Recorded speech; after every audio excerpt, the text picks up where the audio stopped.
I've made no secret on this channel that I hold to Christian beliefs, but I wasn't always this way. I was raised atheist in a secular family in a secular society. I thought, like most young people, that religion is stupid. I read Richard Dawkins and laughed at Ricky Gervais jokes, thinking they were oh so clever, laughing at these stupid religious people who believe in their sky daddy and fairy stories. Yet as I age and you have spiritual experiences and you start to see the value of a mythos, of shared ethics amongst a community, of a tradition that unifies people and structures life, as well as the subconscious of the individual and the symbolic archetypes that lead a culture, you start to think lots of things I thought before weren't even scratching the surface of a serious philosophical and spiritual conversation about life. And as I started to wake up to this, I started to see that without these underlying structures, our culture was going down the pan. The mainstream now prides itself on materialism. That's the smarty pants intellectual materialism of Dawkins et al. And a nihilistic, hedonistic degeneracy which rules our pop culture without any shared spiritual and transcendent values.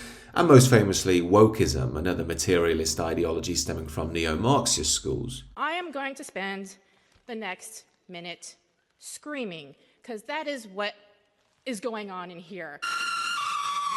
Now, with this all in mind, I, like I'm sure many other British people, have had to go through a period of mourning for Britain, seeing that it's slowly dying. And I thought the Anglican Church could be a solution to that.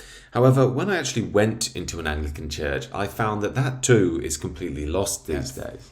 On one side, it seems to have literalistic readings that ignore the depth of its own tradition, and on the other side, it's just trying to show off to the world by chasing the Guardian Easters and the BBC and trying to show off its woke credentials, which have essentially destroyed the church from the inside. Things have gotten so bad now that even Richard Dawkins himself is stating he's a cultural Christian and he's sad to see Christian tradition leaving the West.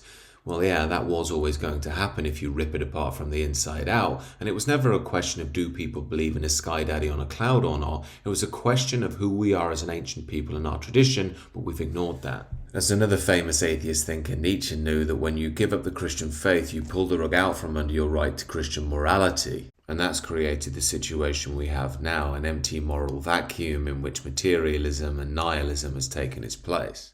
This has led many people, such as myself, to seek solace elsewhere, namely the Catholic Church. The Catholic Church has a very rich and incredible tradition of reason, scientific inquiry, mystical practice, and great tradition. However, the more I've personally looked into it, the more I've seen it suffering from the same problem that Anglicanism did. What I mean by this is that both churches are seemingly led by a set of detached elites that don't know what their congregation actually thinks and feels. They have no loyalty to any countries which have kept them alive, and they have these utopian liberal progressive visions that they view as compassionate and Christian without realizing they're stemming from wokeness, which is actually a rival religion. Now, I'm not actually a Catholic myself, but I do have a great respect for that tradition, and I try to honour the Pope as much as I can, but he keeps saying things which are so counter to the interests of Christianity as well as the Western peoples. It's hard to be on the same team as him, such as this speech he gave recently about how Europe should accept yet more migrants.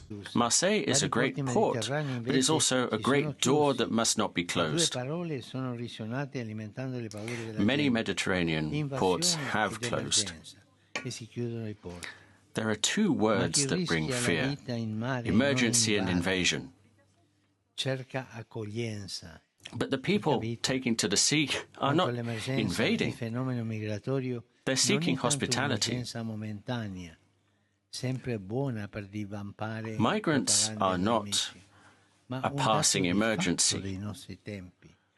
As useful as that might be to make people scared and to spur them into action, this is a process that involves 3 continents around the Mediterranean, a process that needs to be managed in a forward-thinking way. As many people have pointed out already, it's ironic that the Pope is giving this speech given he lives in the Vatican, which is completely Roman Catholic, and only 1,000 people live there. This is why, while the Pope is ostensibly trying to come across as compassionate and wise, what he seems like is another World Economic Forum elite. Someone who essentially says, mass immigration for you, and if you don't accept it, you're uncompassionate and cruel, but I will stay in my ivory tower and not have to deal with the consequences while sneering down my nose at you.